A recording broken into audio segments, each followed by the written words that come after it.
Soy Pedro Leal, de Mater Spei, y todo lo que vais a ver a continuación procede de un amor intenso al Papa y a la Iglesia, en un esfuerzo por proporcionar datos y testimonios que puedan servir para llegar a conocer lo que realmente sucedió en Garabandal. Este amor a la verdad y a la Iglesia es lo que nos ha animado a realizar este trabajo. Nos sometemos a la autoridad de la Iglesia, a quien corresponde el juicio definitivo sobre estos hechos. Espero que os ayude a uniros más al Señor y a nuestra Madre. Muchas gracias. A veces, los acontecimientos más importantes de la historia son los que se ignoran y se silencian, como si de alguna manera se pudiera contener el torrente de una tremenda catarata. ¿Por qué ocurre esto? Vamos a ver que lo que sucedió en la década de los 60 en San Sebastián de Garabandal es uno de los acontecimientos más importantes de la historia. Pero no solo eso. Este hecho, este mensaje, es importante para ti. En Garabandal, nuestra Santísima Madre del Cielo vino a traer una llamada a la conversión para todos sus hijos. A la Eucaristía se le da cada vez menos importancia. Debéis sacrificaros más. Ya estáis en los últimos avisos. E incluso hace referencia a un aviso, un milagro y un posible castigo. La Madre de Dios vino a una aldea perdida del norte de España para sostener a todos sus hijos en un periodo especialmente difícil de la historia humana y de la Iglesia. ¿De qué estaba hablando? ¿Estamos viviendo tiempos cruciales? Sacerdotes, obispos y cardenales van muchos por el camino de la perdición y llevan con ellos a muchas almas. Esto era difícil de creer en la década de los 60, ahora ya no. En el transcurso de esta investigación hablaremos con expertos, médicos, teólogos y testigos oculares para tratar de responder a las preguntas clave. ¿Qué sucedió exactamente en Garabandal? ¿Por qué fue tan rápidamente ignorado y olvidado? ¿Realmente ha sido estudiado? ¿Fue silenciado? ¿Es auténtico? ¿Por qué no ha sido aprobado? Miles de apariciones, milagros, grandes gracias de conversión son hoy una catarata imparable. Nuestra Señora del Carmen de Garabandal continuó derramando sobre el mundo sus bendiciones. Ella, la Madre de Dios y Madre nuestra, desea que sus hijos vuelvan a Dios antes de que sea demasiado tarde.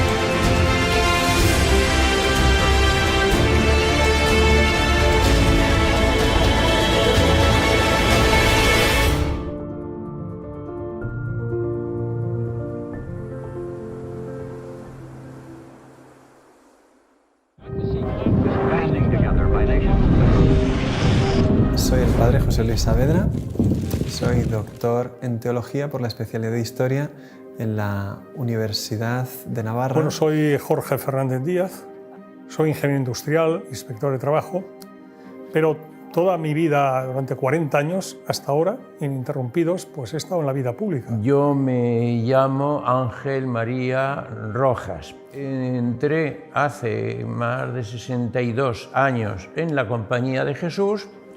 Me ordené de sacerdote hace un poco más de 50 años. Soy Javier Paredes, catedrático de Historia Contemporánea de la Universidad Estatal, y entonces comprenderás que yo las apariciones de Garabandal las vea también con mentalidad histórica. En cada lugar de apariciones, el mensaje que Dios permite dar a la Virgen o que da Dios mismo a través de ella viene a ayudar a la Iglesia de una manera concreta en su tiempo y la sociedad y la historia real en la que está viviendo. Lourdes era una lucha contra el racionalismo. La Virgen le pidió a Bernadette beber barro y comer hierba.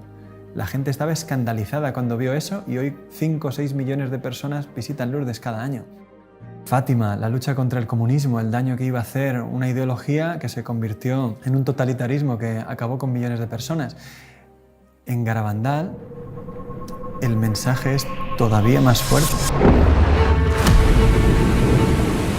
Bueno, creo que el momento en el que la Virgen viene aquí, a San Sebastián de Garabandal, es un momento, desde mi punto de vista, muy especial. Entonces, bueno, la historia de la Iglesia, claramente. Garabandal coincidió en sus años con los mismos años del Concilio Vaticano II. Garabandal empezó en el 61, terminó en el 65, el concilio empezó un poquito después y terminó el mismo año. El Concilio Vaticano II, años 62, 65, y la Virgen, mientras tanto, está aquí apareciéndose y diciendo unos mensajes. Uno entiende ahora, pues, con mucha más profundidad, el porqué de en ese momento histórico. Durante el siglo XIX triunfa una idea que venía arrastrándose desde siglos, concretamente desde la ruptura de la cristiandad desde Lutero, que era la introducción del concepto de autonomía del hombre. El hombre es un ser autónomo que se puede dar a sí mismo sus propias leyes.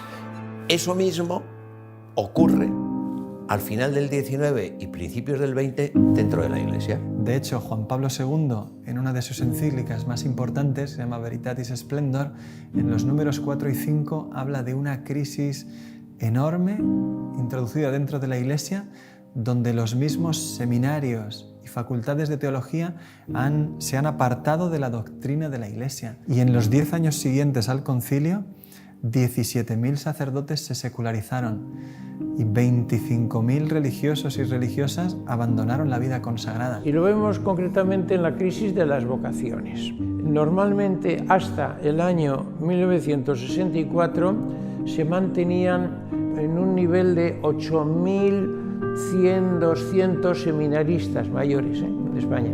El año 1964 baja al número de 1.000 y se mantiene en 1.000 algo. O sea, la crisis en torno a los años siguientes al concilio fue increíble, increíble. En el año 62, exactamente cuando empieza el Concilio Vaticano II, se produce la crisis de los misiles entre Estados Unidos y la Unión Soviética, con ocasión de la colocación de aquellos misiles que había instalado la Unión Soviética en la Cuba de Fidel Castro. Eso es octubre del 62.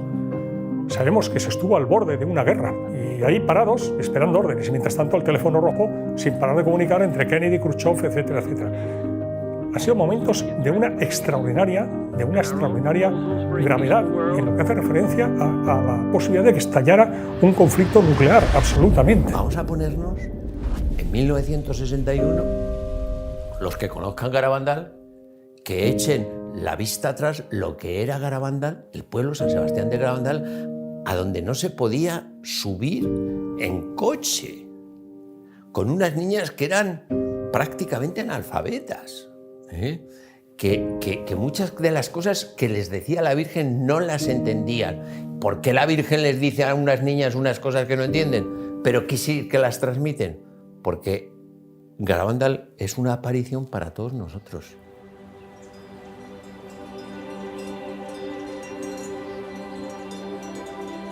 Pues yo soy David Toribio Cosío, nací el año 1935 en San Sebastián de Garabandal y allí viví casi toda mi vida. Yo soy Celina, nací en San Sebastián de Garabandal y tengo 83 años, o sea que nací el 23 de octubre del 35. Yo soy Maximina González, hermana de la madre de Conchita, tía de Conchita y madrina. Soy José Román Serrano Martínez.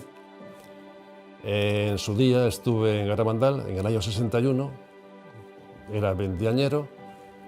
Mi padre tuvo la fortuna de llegar a Garabandal a través de un buen amigo, Eustaquio Cuenca. Y bueno, de alguna manera se llegó a un acuerdo entre ellos de decir, oye, ¿por qué no va tu hijo a dar unas clases por allí, estos chavales? Pasan un fenómeno, un mes o 2 meses allí, en el verano entero. El pueblo no se parece nada hoy a como era entonces. Entonces había muchos pedruscos, muchas piedras, charcos, desigualdad del terreno. Era complicado andar por el pueblo en aquel tiempo. Allí me preguntan a veces, me dicen, ¿allí fuiste al colegio? Digo, allí hice las carreras detrás de las ovejas, al colegio muy poco. Cuando nevaba, que no podíamos salir al campo a trabajar, entonces íbamos, que eran fiestas para nosotros. Pues casi todo el trabajo era al 100% ganadería. Vacas, caballos, ovejas. Como todos trabajábamos al campo, el primero que terminaba de meter la hierba, ahora por ejemplo, en este tiempo, iba a ayudar al que iba el último. Siempre andábamos así. En casi todas las casas oía usted que en las cocinas se estaban rezando el rosario. Yo me recuerdo de mis padres, yo recé mucho y me hacía la dormida a veces para no rezar el rosario en casa. Pero era un pueblo muy súper religioso, un pueblo muy bonito era, muy bonito era. Yo tenía 26 años y cuando empezaron las apariciones, que empezaron el 18 de junio de 1961. Ese día, 4 niñas, Mariloli, Jacinta, Maricruz y Conchita, están jugando en el pueblo, robando unas manzanas de un vecino, cuando, de repente, escuchan un trueno. Levantan la cabeza, miran hacia los valles cercanos, por ninguna parte ven la posibilidad de una tormenta. Es lo mismo que había sucedido en el comienzo de Fátima y en el comienzo de Lourdes. Un trueno es de lo que nos habla tanto Sor Lucía como Santa Bernadette. Las niñas están ahí reconociendo que han obrado mal, viendo que Dios les está hablando a través de ese trueno, y de repente una de ellas cae de rodillas, su rostro se vuelve hacia el cielo y se queda pálida, con un rostro como la cera. Cuando va a salir una de ellas corriendo a llamar a la madre de la niña, de repente las 3 que están a su lado caen de rodillas también y comienzan a ver lo mismo que está viendo ella.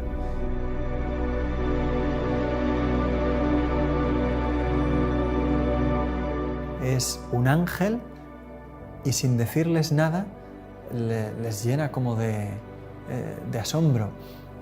De hecho, cuando salen del éxtasis, desconcertadas y como en silencio, deciden ir corriendo a la iglesia. Y cuando van bajando, una niña les dice: ¿pero dónde venís así? Ya responden: es que hemos visto al ángel. Ellas se van corriendo y llaman a la maestra.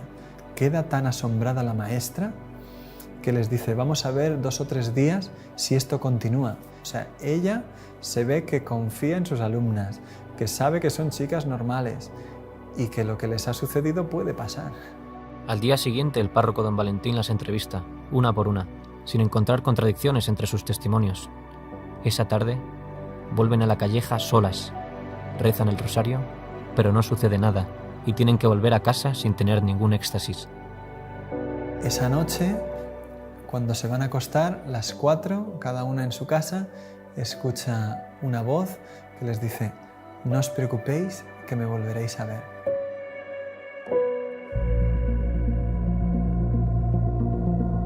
Los primeros días fueron la cosa más maravillosa del mundo. Y primero yo decía: ¿qué está pasando? ¿Qué está pasando? Claro, ya me entró la curiosidad de verlas. Rezaban el rosario y al terminar el rosario era cuando tenían el éxtasis y se quedaban rígidas. No las podíamos mover del sitio, ni un dedo, ni mover un dedo, ni nada. Pues venía gente que no creía en las apariciones y le hacían daño a las niñas.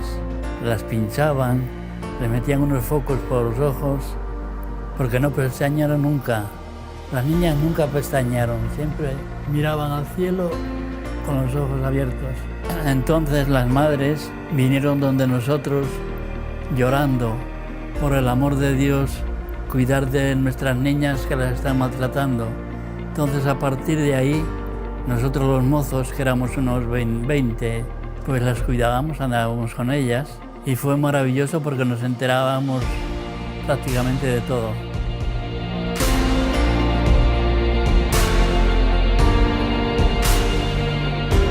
Pues el 4º o 5º día ya está el párroco tomando nota de lo que sucede y dice que hay 600 personas viendo los éxtasis y los domingos hasta 3000. Y es una aldea a la que hay que subir por un camino que es 1 hora andando y bien empinada la cuesta porque no se puede subir en coche.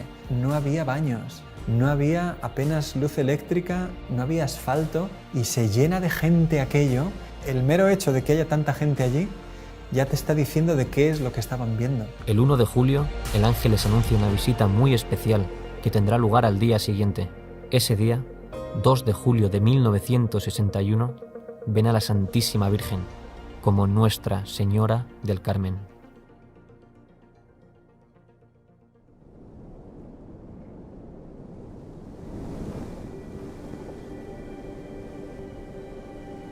Me llamo Juan Hervás y soy doctor en medicina y especialista en pediatría. Me licencié en medicina en la Facultad de Medicina de Valencia, en España, y posteriormente hice estudios de posgrado en Estados Unidos. En 2 lugares he estado, en Einstein, en Nueva York, y en Harvard, en Boston. Verdaderamente Garabandal para mí constituye un hito dentro de las apariciones marianas. Desde el punto de vista profesional médico, la cantidad de médicos que aparecieron en Garabandal y estudiaron a las niñas, pues es que fueron muchísimos. Pero antes quizá empezaríamos diciendo algo sobre los protagonistas. Los protagonistas de Garabandal son 4 niñas de 11 y 12 años que vivían en esta zona aislada del norte de España, en la zona montañosa, y que por ese aislamiento tenían una edad que probablemente era inferior, quizá tuvieran 8 o 9 años de edad psicológica. Tuvieron, se dice que entre 2.000 y 3.000 apariciones, acompañadas con éxtasis muy prolongados, de incluso 6 y 7 horas de duración. Todo esto, unido a fenómenos extraordinarios visibles, hizo que vinieran muchísimos médicos y también, ya digo, pues teólogos. Por eso en el cuadro que se llama La Calleja, pusieron maderas por arriba y por abajo para que no entraran a tocarlas. Intentaron moverlas muchos. Yo personalmente intenté elevarlas, cogerlas, las asilas y levantarlas estando en éxtasis, y bueno, imposible. Salían de la iglesia en éxtasis y tenían que subir a la calleja, debajo de los pinos. Entonces los mozos teníamos que ir uno por un lado, otro por otro, y unos delante y otros detrás. Era una sensación rara. Corriendo, y de vez en cuando, pues, ¡pas!, pegaban un giro, porque por la calleja de no sé qué, por la calleja de no sé cuál, hasta que en algún momento empezaban a correr de tal manera que levantaban los brazos en cruz y parecía que en lugar de correr volaban a una velocidad tremenda. Nosotros no éramos capaces de seguirlas. A esa velocidad había un momento en que de vez en cuando ¡pas!, pegaban un frenazo en seco. Y nosotros, en lugar de frenar, lo que hacíamos era salir todos disparados porque no podíamos frenar en seco. Y luego, con los brazos en cruz, cogían carrerilla otra vez hacia atrás, a la misma velocidad que corrían y volaban hacia adelante. Y luego eso se trasladó ya, y en lugar de hacerlo en el pueblo nada más, corrían monte arriba. Y de noche corrían monte arriba, todos con luces, con linternucas, como pudiéramos y tal. Y por aquellos andurriales, pues te pegabas unos porrazos tremendos, te caías 20.000 veces. Ellas nada. Por ahí subían a los pinos, bajaban, daban un recorrido por todos los lados y al final acababan en casa. Y claro, en esas correrías, pues mucha gente se dejaba los zapatos o lo que fuera. Y bueno, tanto es así que en algún momento, en casa de Conchita, Conchita dijo a Serafín, a su hermano: oye, que me dice la señora que ha perdido el zapato no sé qué, vete a tal sitio que ahí está. ¿Qué dices? De noche y tal. Que sí, que vete, no sé qué, mira, pegando a la cuadra de no sé quién, pues ahí arriba, antes de llegar a los pinos tal, ahí está. Y Serafín, el bueno de hombre, pues corría y hacía lo que decía su hermana, y bajaba con el zapato. Las niñas entraban en trance, que es un estado alterado de conciencia con abolición sensorial. El fenómeno se iniciaba con una hiperextensión del cuello, muy brusca. Caían de rodillas cuando estaban juntas al mismo tiempo, pero la caída era absolutamente imposible. Y son unas piedras tremendas que, bueno, que al caer de rodillas, ¡pas!, se oían los porrazos, y sin embargo, al levantarse, miraba las rodillas y estaban intactas, y no tenían ni moratones, ni ninguna rojez, nada de nada. Perdían la sensibilidad táctil y la dolorosa, de forma que se les podía pinchar y quemar. Estando 2 días allí, las metían agujas, de esas de coser sacos de aquella época, que tenían la punta, digamos, curvada para coser sacos, y allí que sin ningún problema les pinchaban. Pero que ellas no sentían absolutamente nada.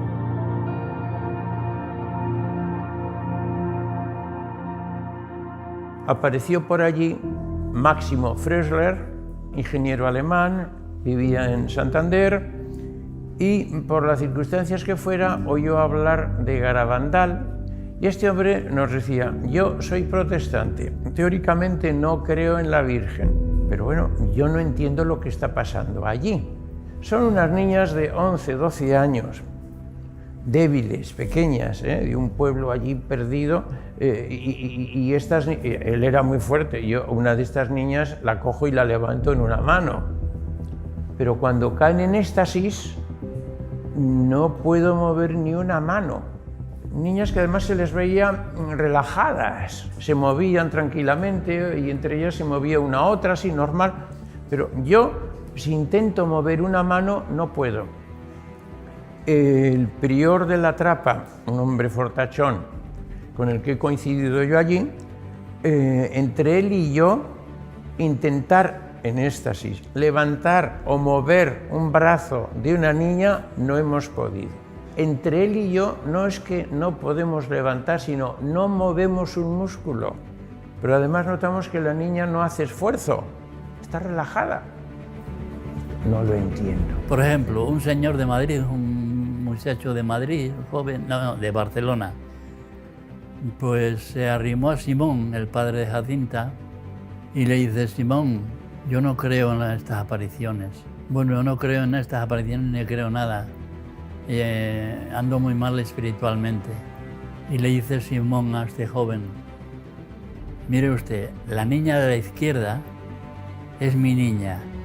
Yo le doy permiso para que vaya usted allá y la toque, la levante o haga lo que quiera. Yo soy su padre y le doy permiso. Fue este mozo de Jacinta, se pone a levantarla y no pudo.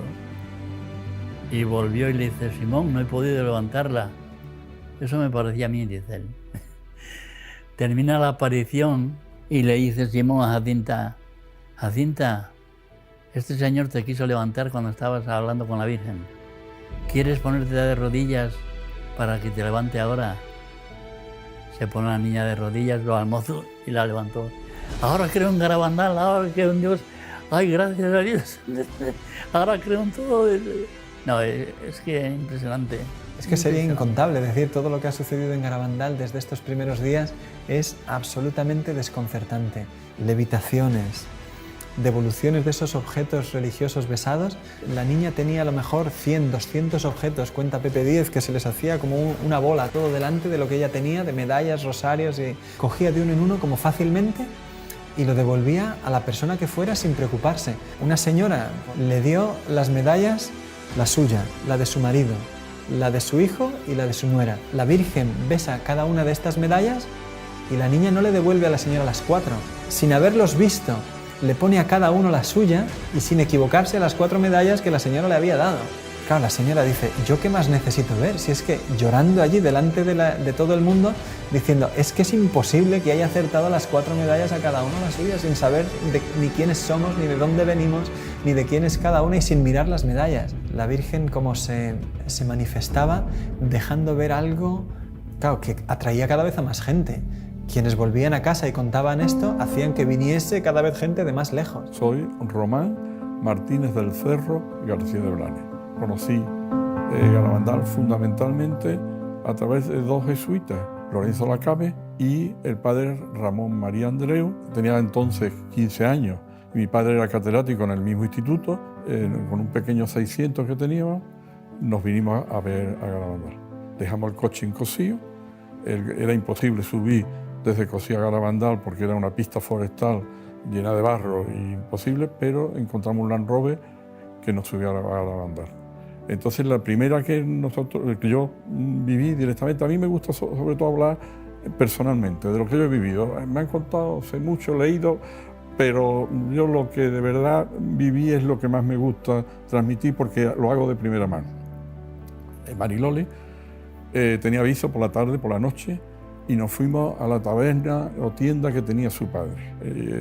Nos sentamos allí, tenía la escalera a mano derecha entrando, después una barra y no había sitio, habíamos 10 o 12 personas, y yo me senté en un saco en una esquina de esa tienda esperando esos avisos que la Mariloli podía tener.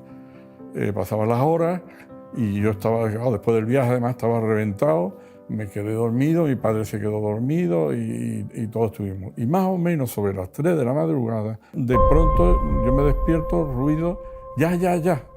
Salimos todos corriendo y pasó la barra en la parte del fondo y Mari Lori se había caído en éxtasis en la cocina. Se había oído, fue impresionante el ruido de las rodillas en el suelo. Eso fue impresionante. Ya salimos todos a verlo. Yo tenía 15 años, yo iba más de curiosidad que otra cosa. A mí me pasó que cuando yo vi a la niña se transfiguraba. O sea, la niña se embellecía, pero una cosa increíble. La niña era una niña normal y corriente y de pronto era otra. Más bien pálida, con una sonrisa y con una cosa fuera de lo natural. Y a mí eso me impresionó tanto que me empecé a temblar y no era capaz de controlarme y lo pasé fatal. Pero fatal porque yo no sabía si me iba a caer o qué me pasaba. Nadie se me hacía caso porque todo el mundo estaba pendiente de la niña y yo era el que menos pintaba allí. Y en ese momento yo pues me dirigí a la Virgen y le pedí por favor que me quitara aquel temblor. Me lo quitó y desde ese momento empecé a disfrutar. Perdón.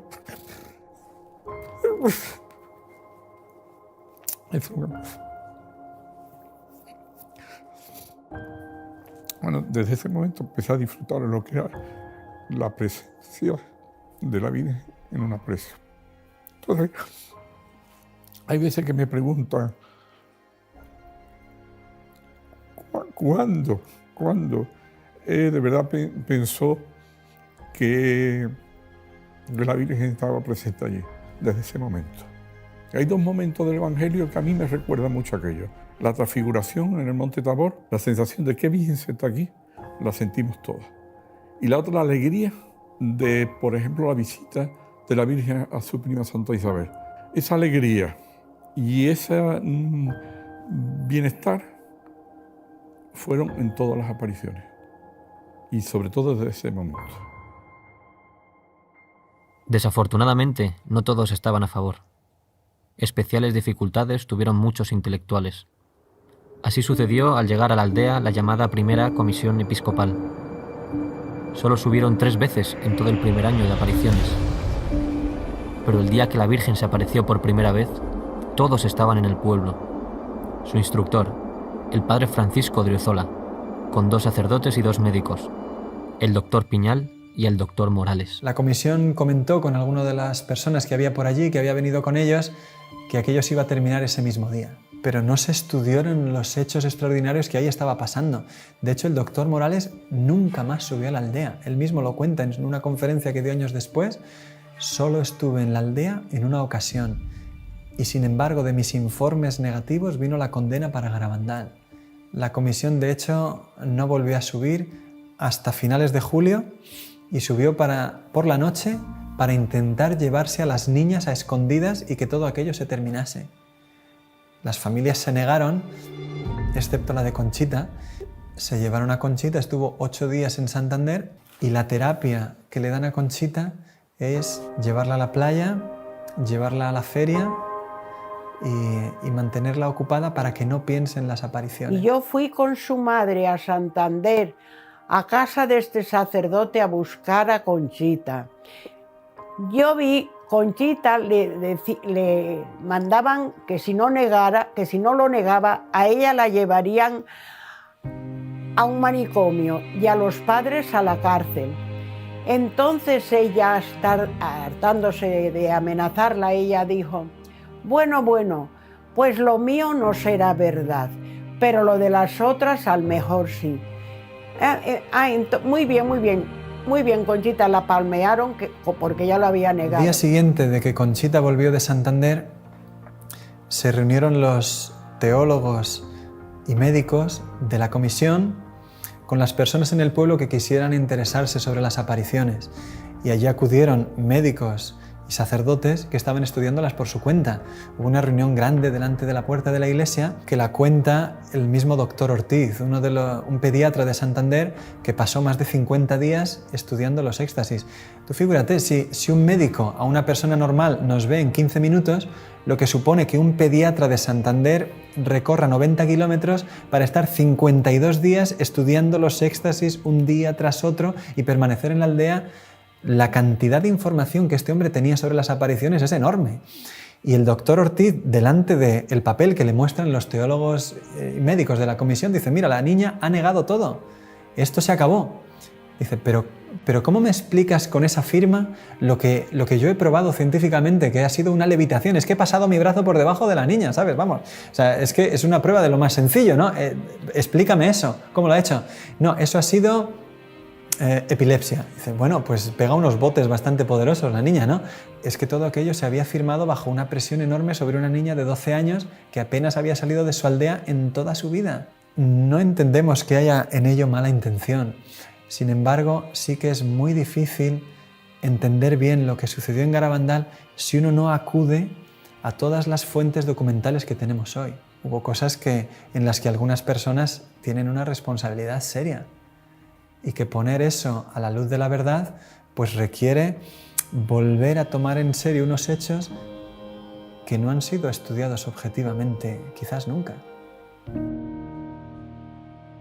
A pesar de las contradicciones, los sucesos continúan, y el 2 de julio, en secreto, la Virgen había dado a las niñas un mensaje que el 18 de octubre ellas deberían hacer público.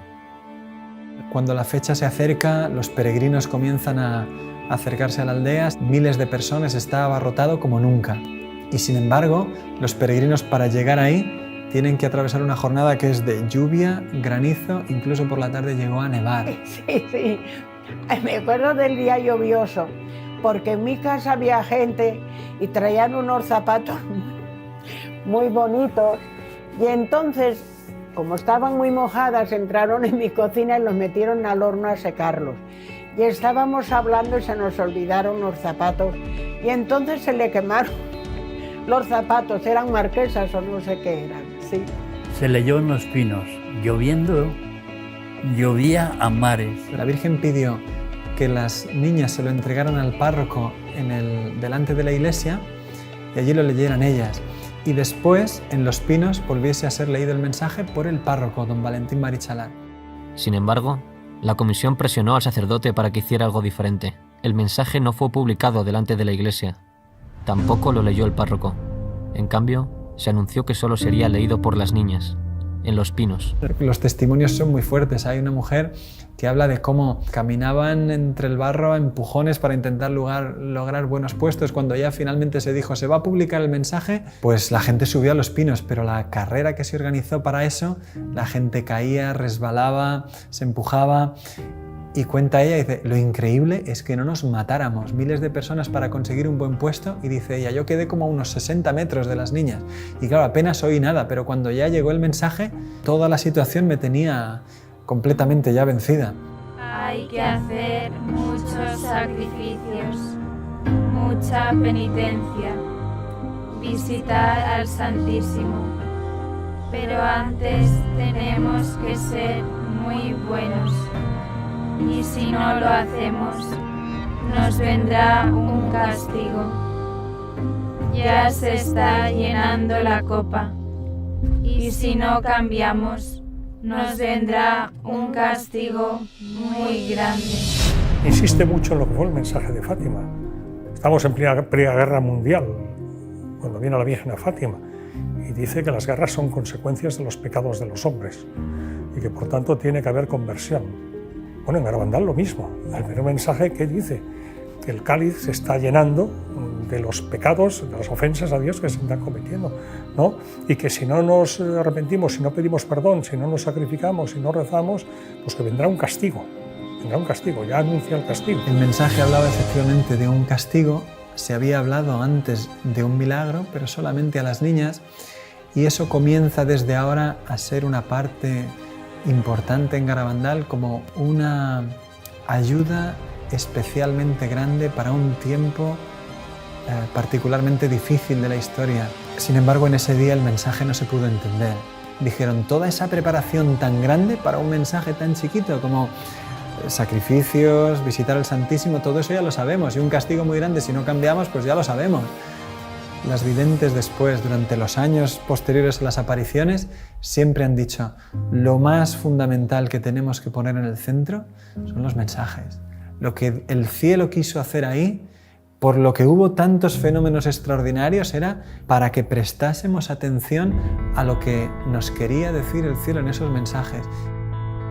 El fracaso del primer mensaje fue un golpe duro para Garabandal. Muchos esperaban algo extraordinario. Por eso, a pesar de tantos prodigios, muchos rechazaron las apariciones a partir de este momento. Pero las niñas, con toda esta situación de desencuentro respecto a las apariciones, empiezan a insistir cada vez más a la Virgen que les tenía que dar un milagro.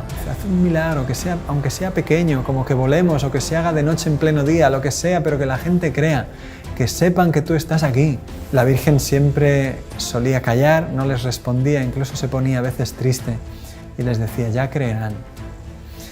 Pero un día el ángel les dijo, Dios va a hacer un milagro a través de ti y de mí. El 18 de julio, la Eucaristía, cuando recibas la comunión, que él le traía muchas veces de manera mística, espiritual, ese día será visible para todos los que estén en la aldea. Ella creía que se veía siempre, vaya, y le llamaban el milagruco. Y ya cuando dijeron que iba a ser el 18 de julio, creo que era, pues toda la gente que estaba allí por la mañana ya estaba, el pueblo creo que estaba abarrotado, creo porque yo casi no lo veía. Entre unas 8 o 10.000 personas, creo que cuenta la policía que había en la aldea ese día. Aquello fue pasando el día, coincidió que había baile, estaba tirando hasta cohetes, ya no se sabía si por el baile la Virgen vendría o no, y un poco la desesperación de todos de que no se producía el milagro que todos queríamos ver. Pero venía una prima mía, ¡ay, qué gordísima va a ser! ¡Ay, Dios mío, va a pasar algo muy gordo! Porque aquí se siente la gente engañada, porque dice que no hay derecho, porque... Y le digo yo, Angelina, a ver, mira, ven, mira la cara de Conchita. Mira qué cara tiene Conchita. Digo, con estar viéndole la cara a ella, ¿tú te crees que tiene cara de preocupada? De que ha metido una mentira tan gorda y eso, yo nada más que hacía estar allí y ver a Conchita. Y ya, pues bueno, ¿qué le vamos a hacer? Dios quiere esto, pues con resignación nos fuimos ya para dormir a nuestra casa. Y en el momento que estábamos en la calle, oímos un revuelo enorme. Y entonces ya los que estaban más cerca empezaron, ya están éxtasis, que están éxtasis. Y claro, y nada más casi estar en éxtasis sale. Y se da la vuelta, yo ya me la perdí entonces porque resulta que la gente se abalanzó detrás de ella y yo digo que pisamos a la gente. Cogí una linterna potente, yo estaba pegado a ella prácticamente y enchufándole con la linterna, prácticamente metida la linterna en la boca. Ella abrió la boca, sacó la lengua, no tenía absolutamente nada. Y de repente apareció un punto. Saca la lengua y empezó a formarse una cosa blanca, blanca, blanca, muy blanca, mucho más blanca que la nieve. Se fue agrandando en forma de espiral. Era como una moneda de 10 duros, decía yo entonces, y así la sacaba todo lo que podía. Y yo vi después cómo se le iba aguando hacia alrededor cuando ya se le estaba deshaciendo. Y hasta que la tragó. Preguntaban a Benjamín Gómez, ¿pero estás seguro que no la tenía en el bolsillo y la puso o que la tenía ya en la boca? Mire, yo estaba a 20 centímetros de ella, es imposible que hiciera nada, estaban muy vigiladas. No estaba a una distancia, no, estaba pegado a ella. Pero eso, ¿quién ha dicho que la tenía en los brazos, en las manos? No, hombre, es que es una barbaridad. O sea, es que la lengua estaba totalmente limpia, y de repente apareció un punto blanco, un punto, nada más que un punto, en la lengua. ¿Dónde se dio ese punto? La impresión esa tan fuerte, yo no la he tenido en mi vida. Yo decía, gracias Señor, ahora sí que estoy segura de que existes, empezaba yo. Yo me he enterado después que alguno de ellos, que después que no lo creía después que había sido eso cierto lo que había visto. 2 testimonios contrarios llegaron al día siguiente a la aldea. Uno de ellos ya esa misma noche. Un señor, José Antonio Giuliani, no vio el milagruco. Él no consiguió estar en la zona, en la calle donde eso sucedió. Y estando lejos, le preguntó a uno, ¿tú lo has visto? No, ¿tú lo has visto? Tampoco. Pues ya está, todo es mentira, se lo han inventado, es de noche, la oscuridad, las dificultades, la pericia de las niñas, nos la han colado. Y se extendió la noticia de que nos habían engañado, de que era todo mentira. Pero en realidad, este señor no había visto nada. Otro, cuenta Conchita en su diario, que se fue al obispado de Santander, un religioso, el padre Justo, franciscano, y dio testimonio de que aquello había sido todo mentira. Unos días después, sin embargo, pidió a unos religiosos de su comunidad que pidieran disculpa a las videntes. Dice, mira, no sé por qué hice eso, pero estaba enfadado. Estas personas no vieron nada y, sin embargo, tenían un testimonio que hizo muchísimo daño.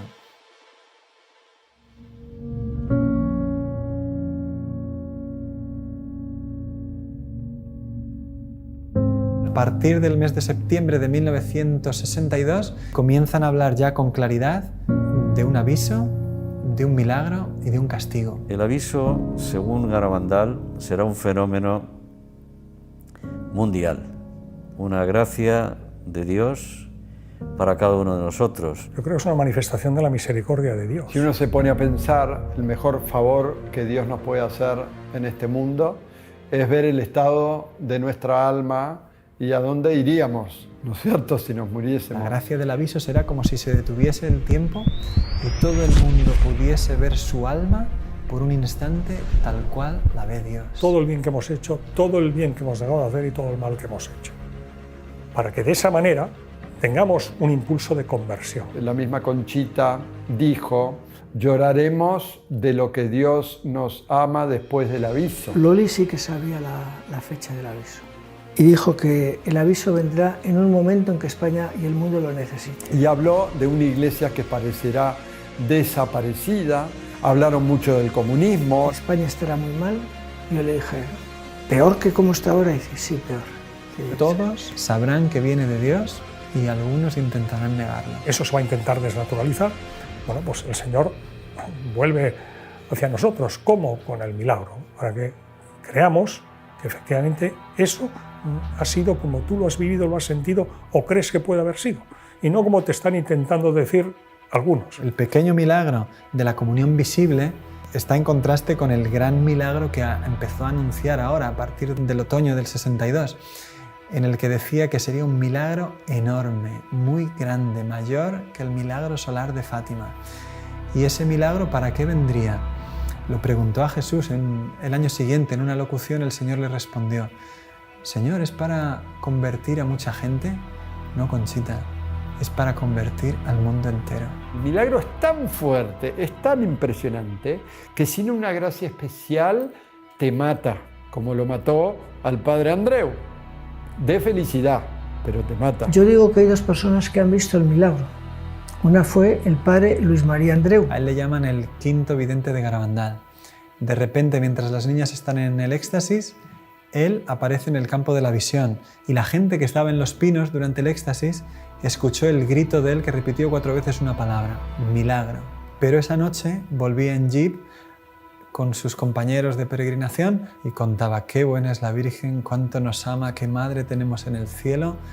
Hoy es el día más feliz de mi vida. Se quedó dormido y nunca despertó. Era un sacerdote de poco más de 30 años, joven, sano. Todo el mundo quedó perplejo porque había fallecido de repente, el día que había visto el milagro de Garabandal.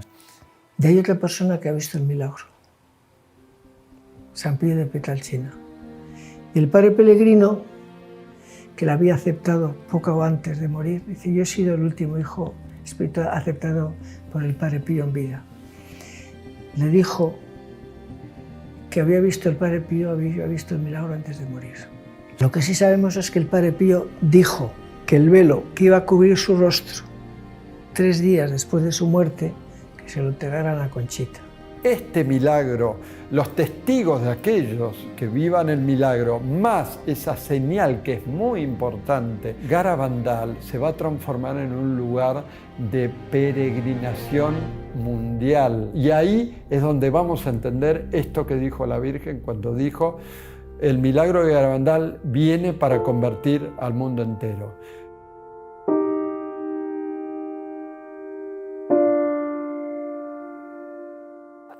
Y la Virgen, lo que está diciendo en Garabandal, como en Fátima, en todas partes, convertíos, convertíos, convertíos, oración, oración, oración, sacrificio. Bueno, pues si no hay esa conversión, pues va a venir un castigo. Las niñas han visto ese castigo, lo vieron en las llamadas Noches de los Gritos. La Virgen un día prohibió que nadie subiese a los pinos, prohibió a la gente subir a los pinos. Solamente una niña pequeñita que tenía 6 o 7 años. Pero la gente subió al final de las casas y de allí las oíamos. Y unos gritos, ¡ay, Virgen Santísima! ¡Ay, Madre! A los niños no, a los niños no. Yo esa noche pensé que era el fin del mundo, lo tenía totalmente creído. Entonces, porque ellas gritaban y decían que no venga, llévanos junto a ti, hablaban mucho de la confesión. Que se confiesen todos primero, que no venga, que se confiesen todos primero. El miedo que tenían las niñas ahí arriba, viendo todo lo que vieron, se transmitía a nosotros. Con oírlas aquella noche, solamente con oírlas. Todo apunta que fue la revelación del castigo y de las circunstancias en las que tendría lugar el aviso, que parece que es una situación de gran persecución para la Iglesia y de grandes dificultades para el mundo. Las niñas le preguntaron, ¿y cómo se llamará eso? Y la Virgen dijo que se llamaría comunismo.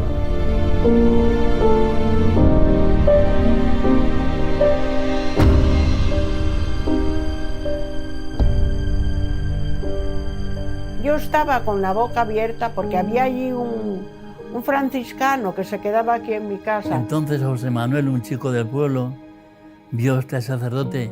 ¡Padre, padre, rece, rece, que estamos perdidos!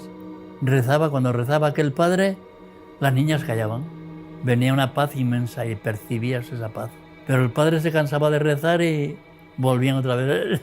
Callaba la boca, porque él también quería oír y quería hablar con la gente, quería enterarse de cosas y dejaba de rezar. Y era la víspera del Corpus.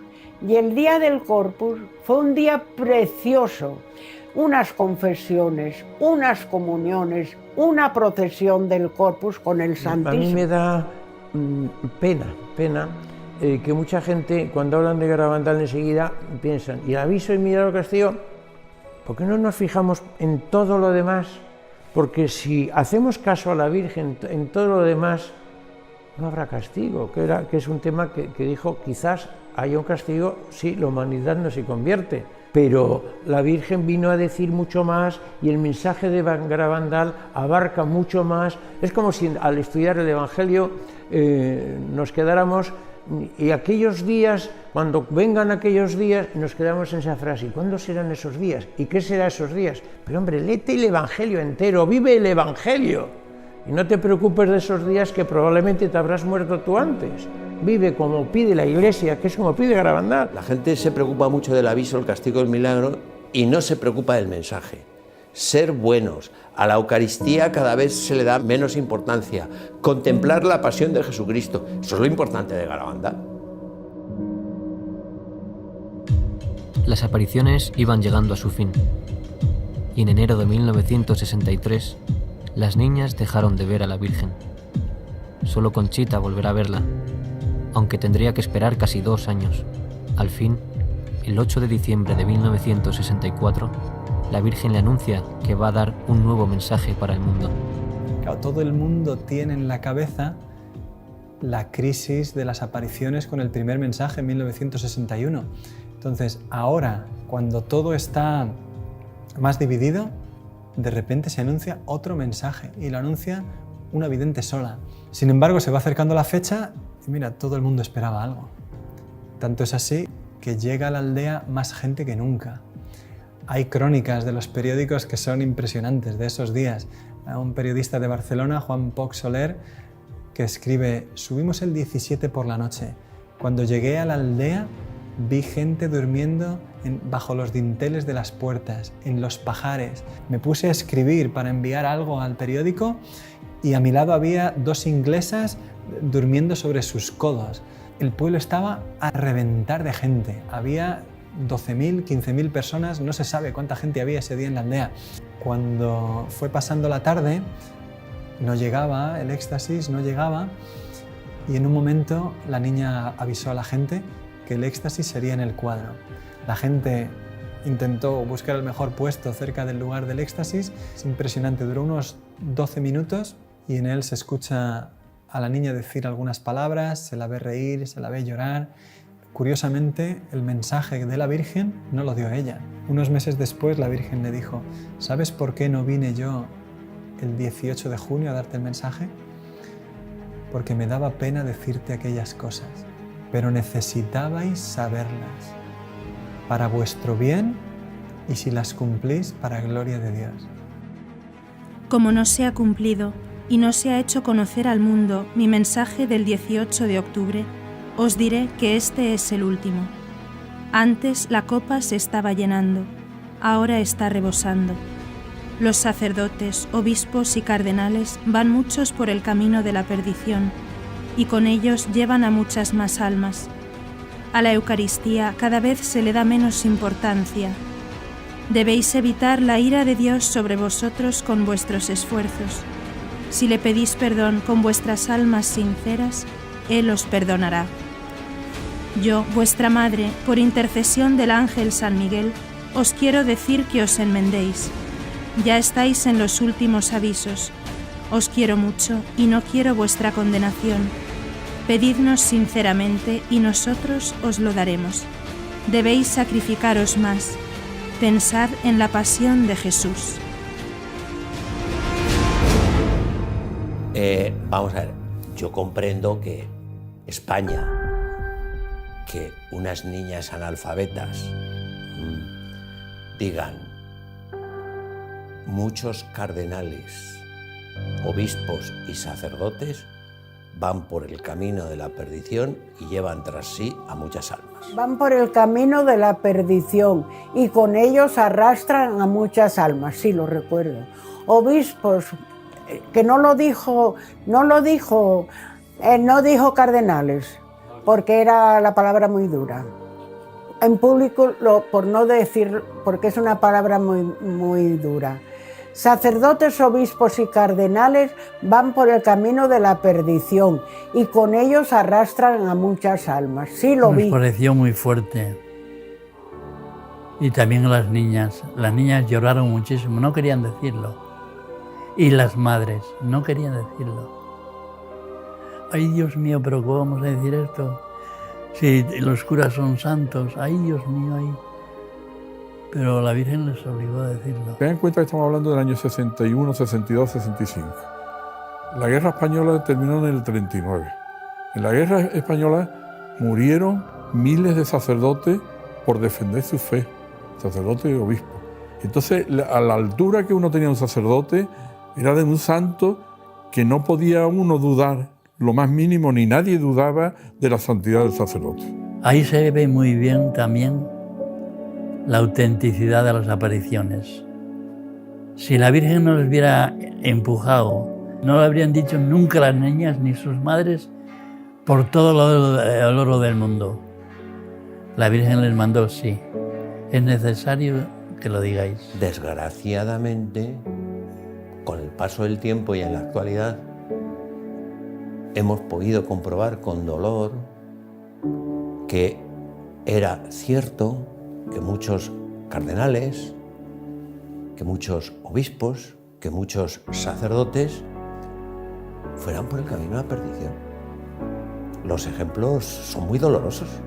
Y que si se hubiera hecho caso a la advertencia de la Virgen que se iba por el camino de la perdición, pues algunos hubieran cambiado el camino y ahora no estaríamos donde estamos. 40 años después de las apariciones, en una entrevista, Monseñor del Val dijo: el mensaje de las apariciones es correcto, interesantísimo, importante y bueno.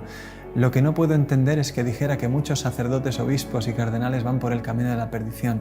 Pero en la actualidad hemos visto y hemos conocido lo que sucedió desde los años 60 de una manera que nos ha desconcertado a todos. Los escándalos que han sucedido dentro de la Iglesia, la Virgen los estaba anunciando ya en Garabandal para que nosotros pudiéramos estar preparados, vivirlos de otra manera y no perder la fe en medio de una Iglesia que estaba viviendo mal. La Virgen había dicho: no habéis dado a conocer y no habéis vivido el mensaje. La Eucaristía. Garabandal es una aparición especialmente eucarística. El mensaje de las apariciones, desde el primer mensaje, las comuniones místicas, el milagruco, el segundo mensaje, ponen en el centro de la llamada de la Virgen a la Eucaristía. La Virgen no le está diciendo a 4 niñas en Garabandal: a la Eucaristía cada vez se le da menos importancia, sino nos está diciendo a cada uno de nosotros: oye, tú, ¿qué importancia le estás dando a la Eucaristía?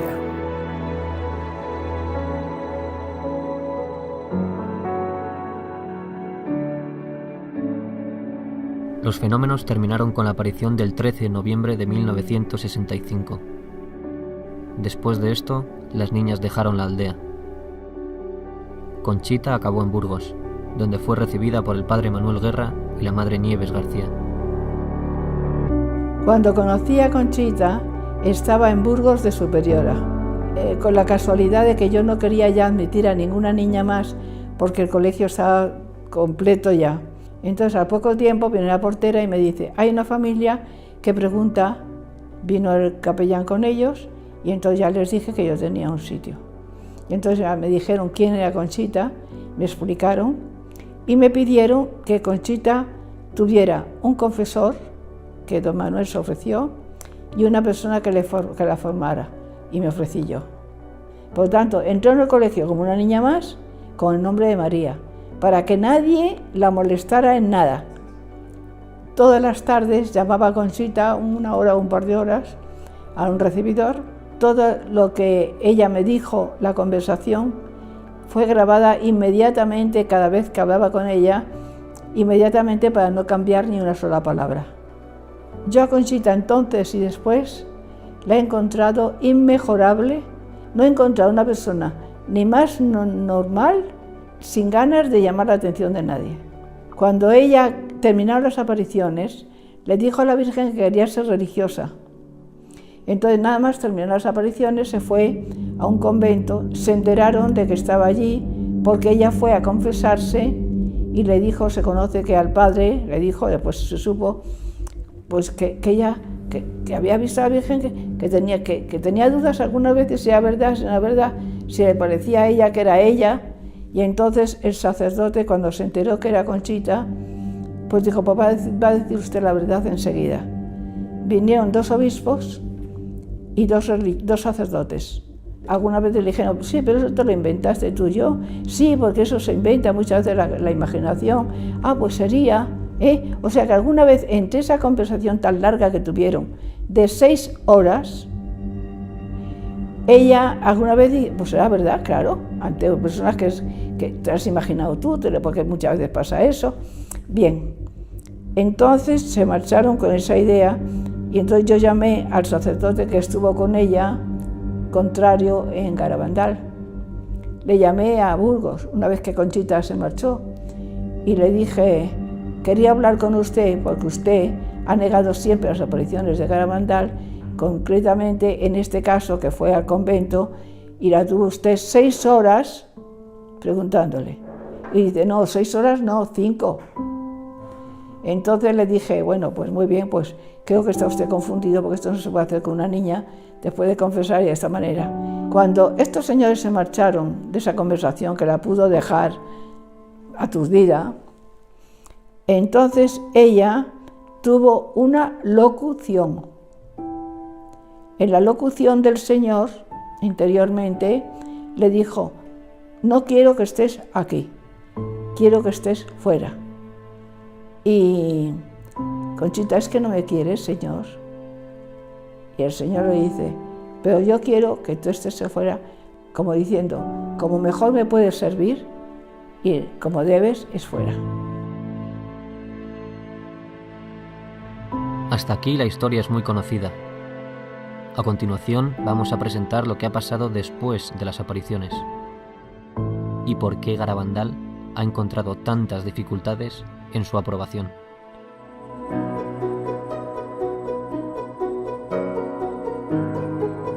En 1962, Monseñor Beitia rechazó las apariciones. 5 años después, su sucesor, Monseñor Puchol, afirmó que todo había sido un simple juego de niñas. Su nota afirma que todo tuvo explicación natural. Cirarda, su sucesor, dijo lo mismo. Tras estos 3 prelados, llega a Santander Monseñor Juan Antonio del Val, que había sido miembro de la primera comisión. Por esta razón, Del Val sabía que las apariciones no se habían estudiado bien. Por eso intenta fundar una nueva comisión, pero fracasa 3 veces. Al fin, tras 12 años intentándolo, consigue el respaldo de Roma y con el apoyo del cardenal Ratzinger, en 1989 funda por fin la segunda comisión. Escuchemos ahora unos testimonios de esta época y después escucharemos un testimonio muy importante de esa segunda comisión. After the death of Padre Pio, the Holy See increases its interest in the events in the... I'm Ed Kelly. I was born and raised in Seattle of elderly Irish-American Catholic parents. I spent a lot of time in Santander in 71, and in 72 spent 10 months here. Pages, news, sensational, and documentary report. The first years, they didn't write anything. I didn't find anything in the papers until after the girls made their declarations of uncertainty.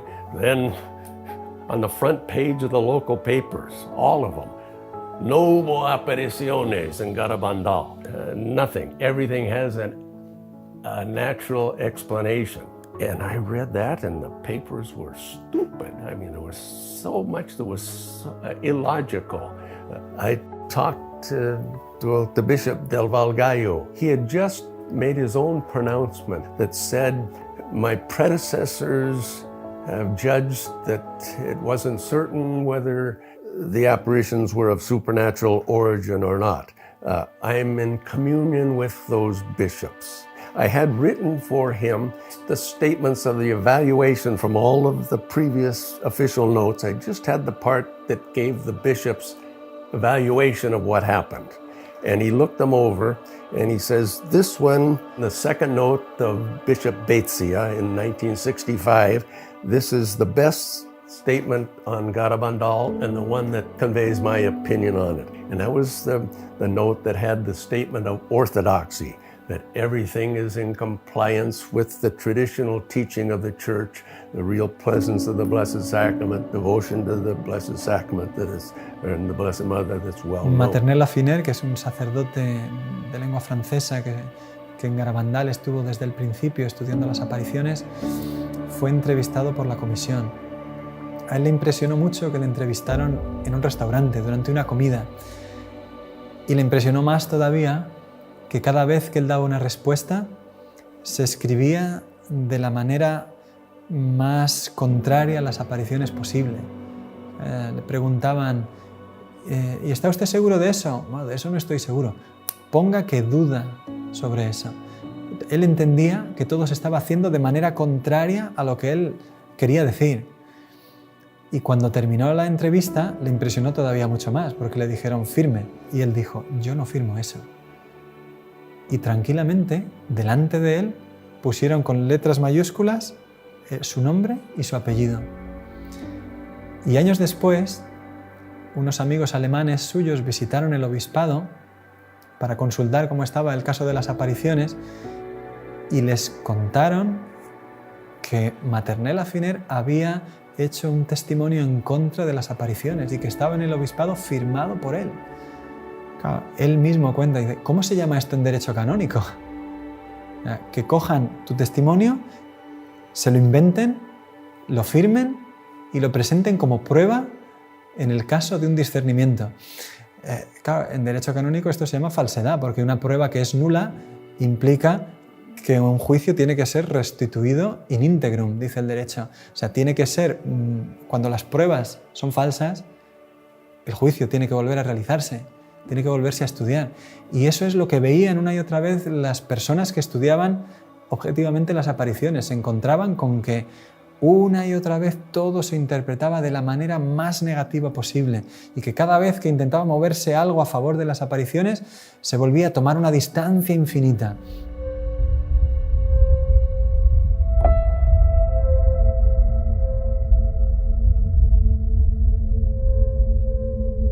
The story of Menchu Mendiolea. Interesting. Menchu Mendiolea, the daughter of a well-known businessman who had a religious goods store. His daughter, Menchu, when she was 16, I believe, she told the story of her first sickness, a type of leukemia, and was in for tests at the main hospital, Valdecilla in Santander, and after doing everything possible, the doctors decided, no, we can't do anything more for her, better for her to go home and be with her and die in the company of her family and friends, which she did. And they would pray for her. Well, someone came with a crucifix that had supposedly been kissed by the Blessed Virgin at Garabandal. And I think most people know that the girls reported that the Blessed Virgin told them, through articles kissed by me, my Son, our Lord Jesus Christ, will work prodigies and miracles. Crucifix, she venerated the crucifix, cured. Well,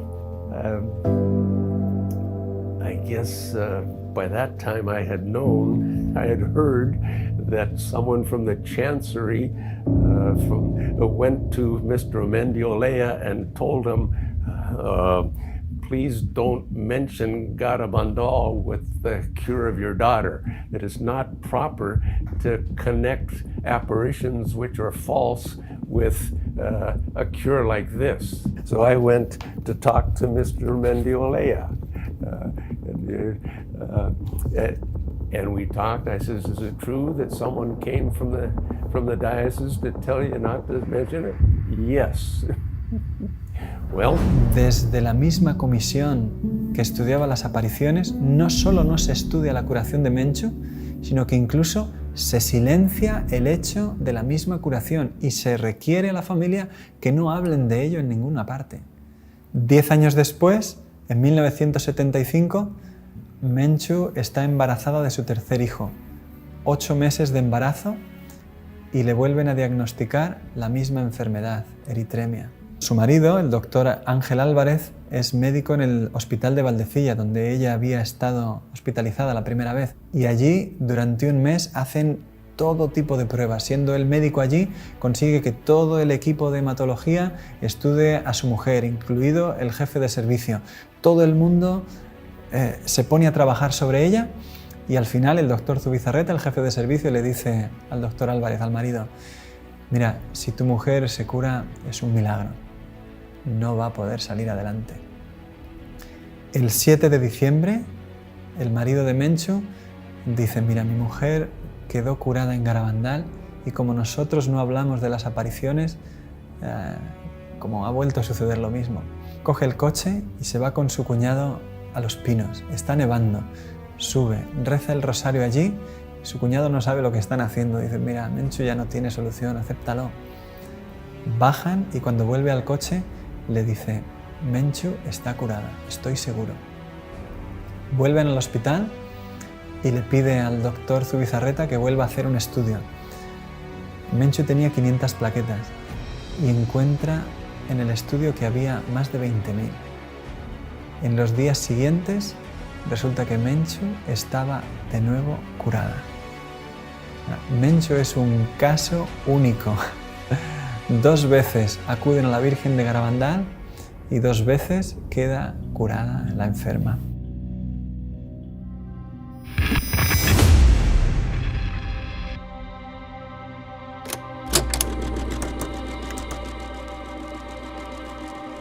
Creo que no tenía todavía 20 años cuando un teólogo, un escritor, hizo un comentario que le escuché sobre Garabandal. Dijo, yo entiendo muy bien que la primera comisión fue un fracaso, que aquello lo ha reconocido el mismo obispo que formó parte de ella y su médico principal. Entiendo que las negaciones de las niñas ante Monseñor Puchol se realizaron bajo presión.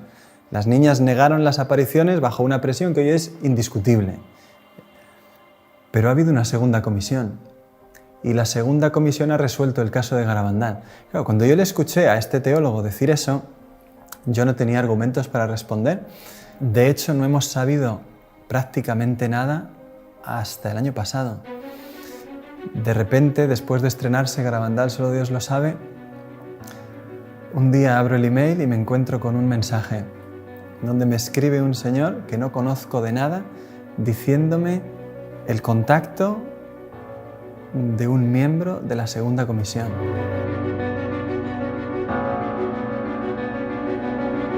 Me llamo Javier Vildósola, estudié la carrera de Ciencias Políticas y Sociología en la Universidad Complutense de Madrid.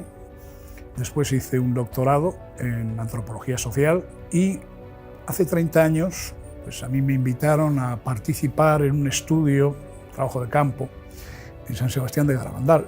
Ni siquiera había oído hablar de ello.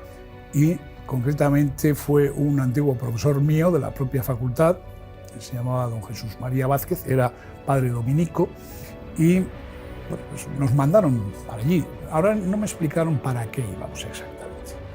Lo cual me resultaba bastante inconcebible y verosímil desde el momento en que uno de los aspectos que se enseñan en métodos y técnicas de investigación es la delimitación del campo de estudio.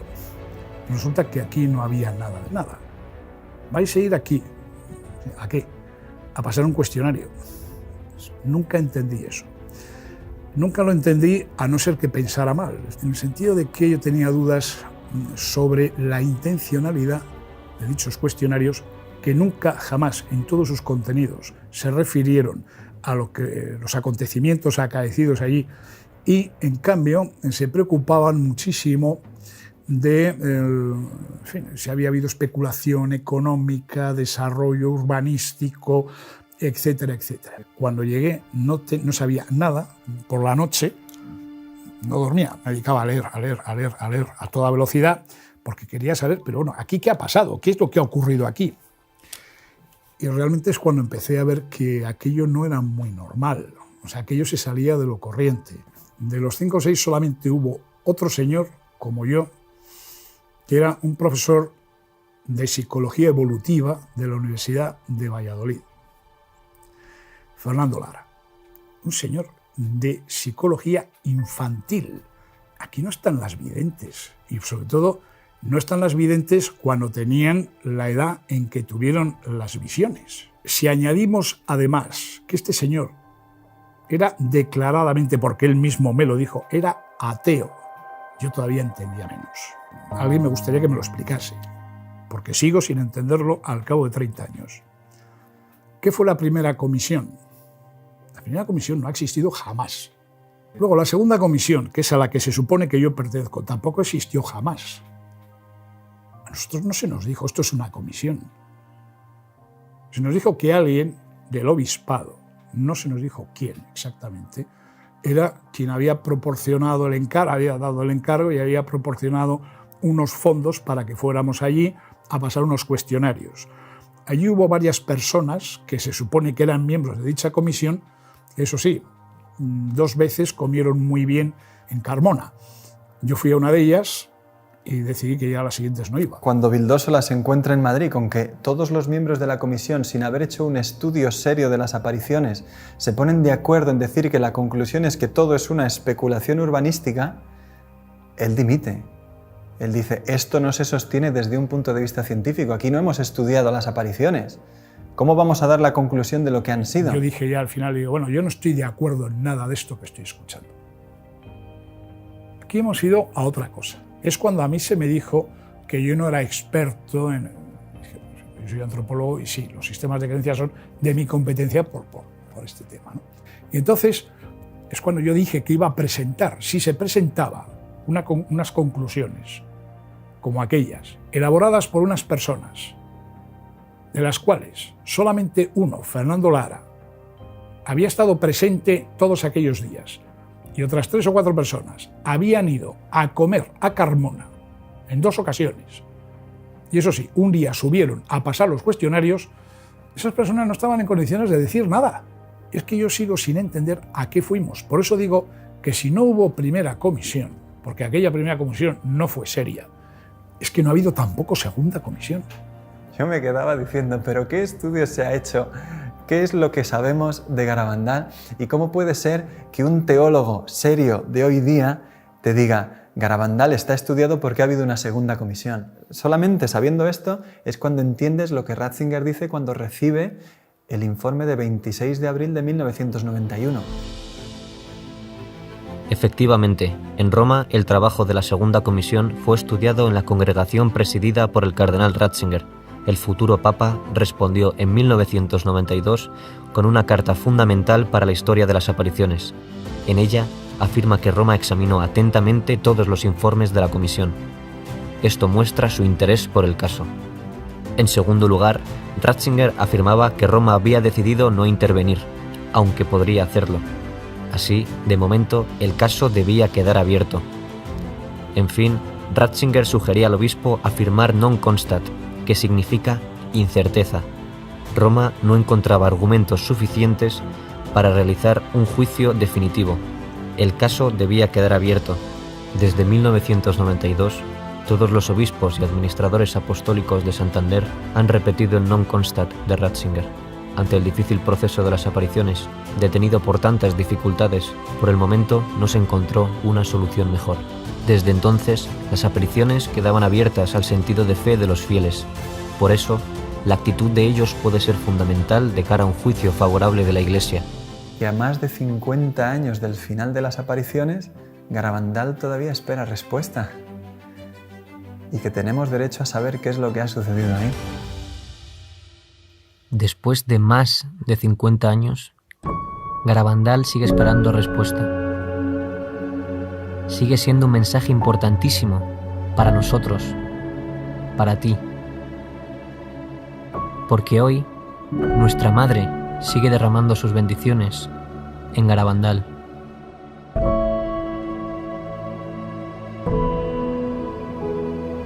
Además, la Virgen ha permanecido siempre fiel, actuando desde Garabandal con una fuerza increíble, como ella se ha comprometido con este lugar y con esta sociedad y esta iglesia que tenemos hoy y nuestras necesidades, que son de dar ese salto en la fe que muchos están teniendo la tentación de no dar. Yo creo en Garabandal, no tengo ninguna duda. En todo momento quiero respetar y voy a respetar, faltaría más, lo que determine la Iglesia. Pero yo rogaría que la Iglesia, la jerarquía, pues que diera facilidades para que puedan venir cuantos más fieles mejor. Y en unos momentos tan difíciles como los que vivimos, pues yo creo que en lugar de cerrar, lo que hay que hacer es abrir las manos con misericordia para que puedan ser debidamente atendidos cuanto más hijos de la Iglesia quieran acercarse a Dios en un lugar que algo debe tener cuanta tanta gente atrae, como es Garabandal.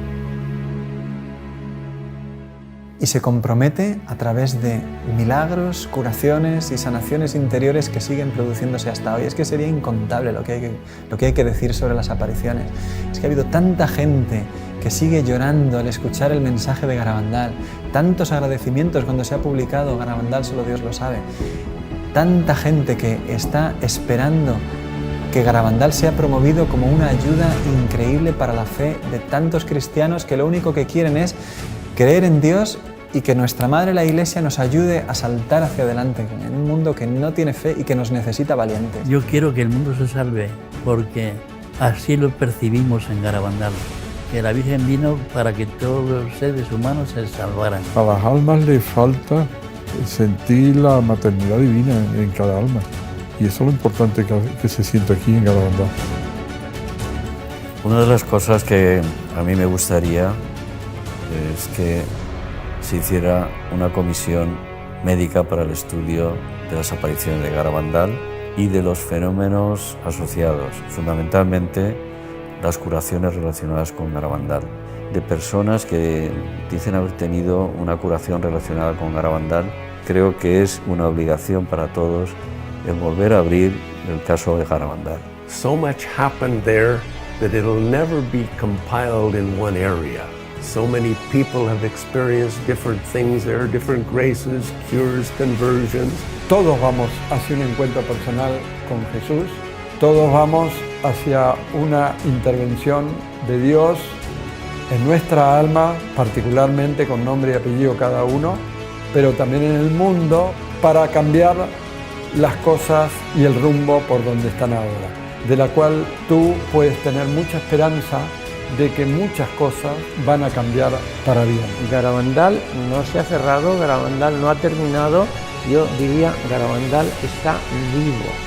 ¿Cuánto está queriendo hacer el cielo a través de que se deje conocer el mensaje de la Virgen hoy? Porque esas son historias de hoy. Y si nosotros le dejamos, pues el cielo se vuelca. Y te das cuenta de que el grifo de las gracias en Garabandal jamás se ha cerrado.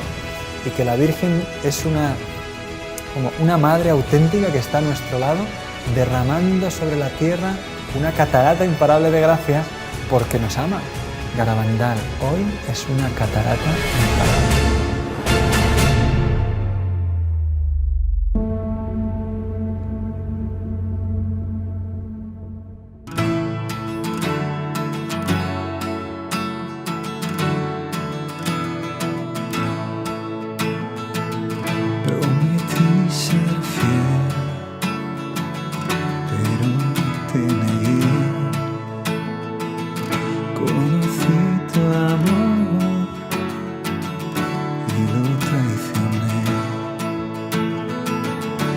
Quisiste que sintiera sobre mí tu amor.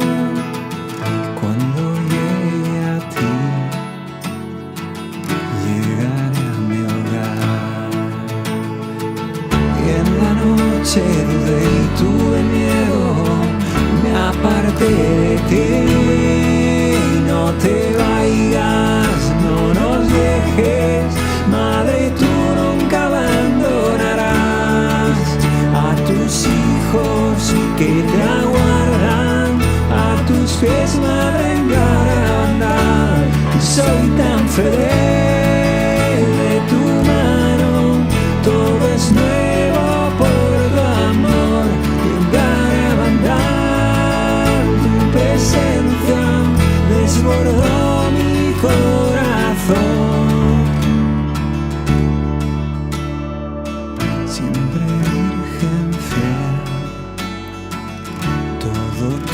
Soy, por tu amor iré donde quieras tú. Tú quisiste que sin ti